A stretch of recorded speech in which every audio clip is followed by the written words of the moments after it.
Oui. Aujourd'hui, Micheline et Jean, vous vivez ensemble pour de bon. Vous vous connaissez depuis près de 15 ans. Vous avez eu un coup de foudre pour Jean, Oui.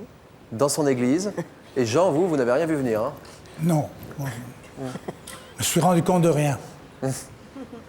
Quand il a baptisé un de vos enfants, vous étiez déjà amoureuse de lui? Oui. Qu'est-ce qui s'est passé quand vous êtes tombée amoureuse de lui? Mais j'ai pas cherché cette histoire d'amour, donc Ah bah non, mais ça, je crois que c'est le point commun de tous ceux qui sont là. troublant. Non, je veux dire que j'étais heureuse dans mon ménage, donc j'étais pas à la recherche d'une histoire d'amour. Je vivais bien avec mon mari, j'étais très heureuse avec lui. Franchement, c'était quelque chose qui m'est tombé du ciel, je ne peux pas dire autrement. C'est le cas de le dire, oui. Donc vous vivez ensemble pour de bon. Jean, vous avez quitté votre paroisse pour les beaux yeux de Micheline ici présente. Vous venez même de vous marier. C'est assez étonnant. Oui. Vous vous êtes marié vous-même? Moi, je...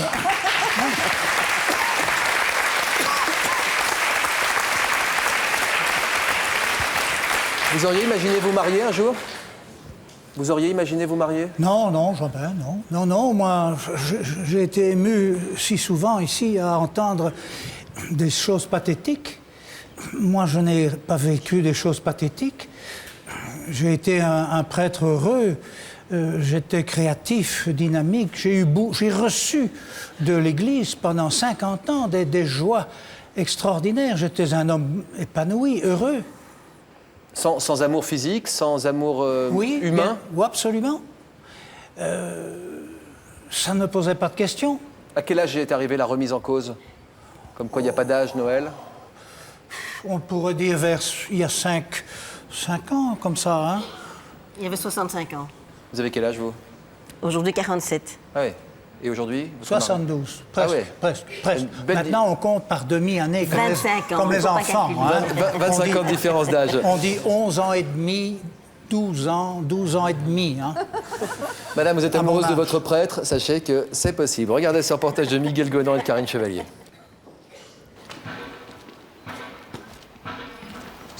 C'est donc ici que j'ai célébré la dernière messe et que j'ai décidé d'annoncer à mes paroissiens que j'allais me marier.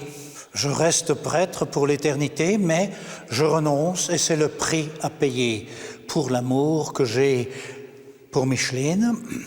Voilà, je renonce à l'exercice du sacerdoce.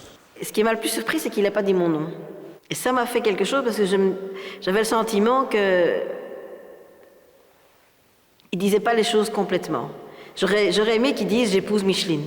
Même si c'était bien entendu que tout le monde savait que c'était moi qui l'épousais, j'avais envie d'entendre mon nom. Je ne l'ai pas regardé, j'ai regardé au-dessus de sa tête. C'est pas difficile parce qu'elle est petite, hein, donc j'ai pu regarder au-dessus de sa tête parce que j'avais peur qu'elle me trouble dans ce que j'allais dire. L'histoire d'amour de Micheline pour Jean commence une quinzaine d'années plus tôt. Aujourd'hui, je te baptise. À l'époque, elle est mariée et décide de faire baptiser son dernier enfant. C'est là qu'on s'est rencontrés et que je venais chercher un curé pour baptiser l'enfant que je portais. Et que tout a commencé là, dans cette église-là. Moi, je m'en souviens comme si c'était passé hier.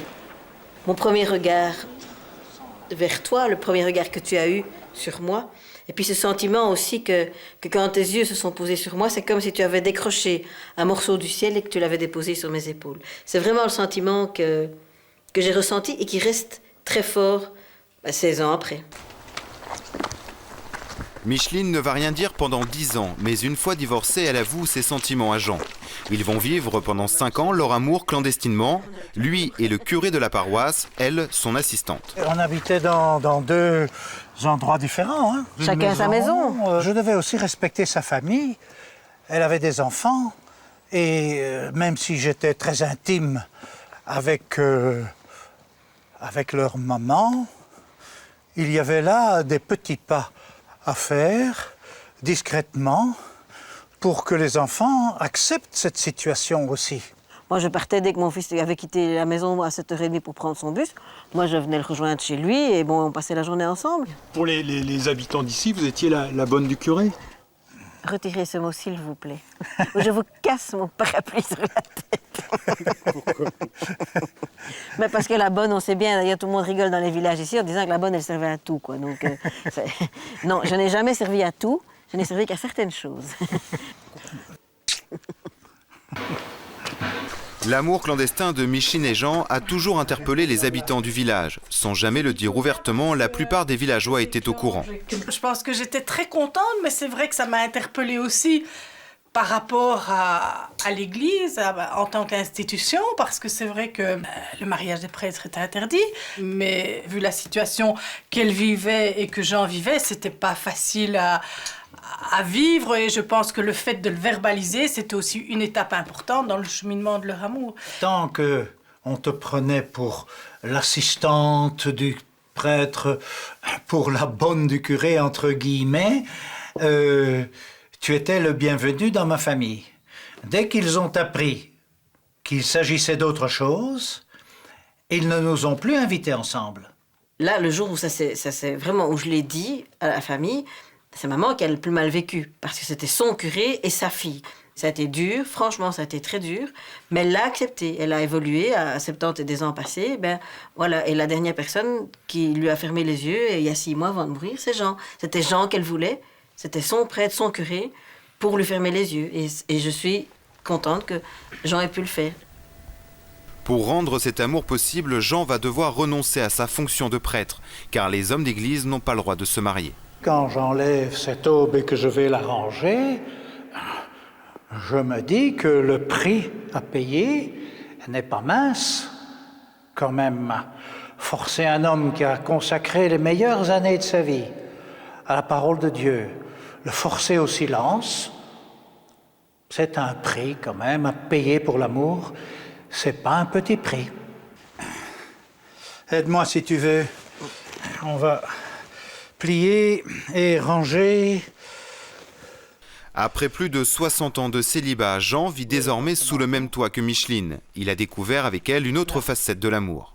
L'amour, il l'a découvert avec moi, la sexualité aussi. Je lui ai dit un jour, mais pourquoi est-ce que tu nous prives d'amour? Pourquoi est-ce que tu nous prives l'un et l'autre de quelque chose qu'on vit, qu'on sent, et on ne fait de mal à personne?